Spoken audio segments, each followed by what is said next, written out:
গত ২৪ জুলাই দেশের ২২তম রাষ্ট্রপতি মোহাম্মদ শাহাবুদ্দিনের পদত্যাগের পর অস্থায়ী রাষ্ট্রপতির দায়িত্ব নেন জাতীয় সংসদের স্পিকার হাফিজ উদ্দিন আহমদ। এরপর থেকেই ২৩তম রাষ্ট্রপতি নির্বাচনের প্রস্তুতি শুরু করে নির্বাচন কমিশন। এরই অংশ হিসেবে বৃহস্পতিবার দুপুরে রাজধানীর আগারগাঁওয়ে নির্বাচন ভবনে ২৩তম রাষ্ট্রপতি নির্বাচনের তফসিল ঘোষণা করে ইসি। তফসিল অনুযায়ী আগামী ১৩ আগস্ট রাষ্ট্রপতি পদে প্রার্থীদের মনোনয়নপত্র জমা দেওয়ার তারিখ নির্ধারণ করেছে ইসি।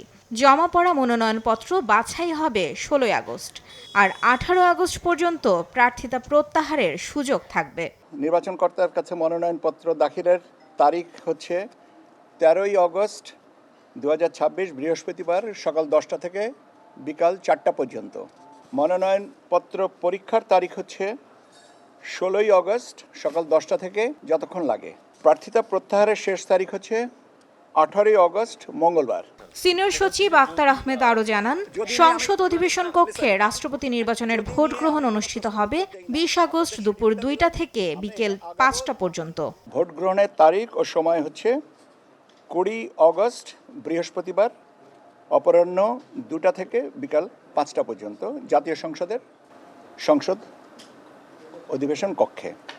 এটা হচ্ছে শিডিউল। আমরা ভোটার তালিকা পেয়েছি। রাষ্ট্রপতি নির্বাচন আইন অনুযায়ী জাতীয় সংসদ নির্বাচনের ভোটে দেশের ২৩তম রাষ্ট্রপতি নির্বাচিত হবেন।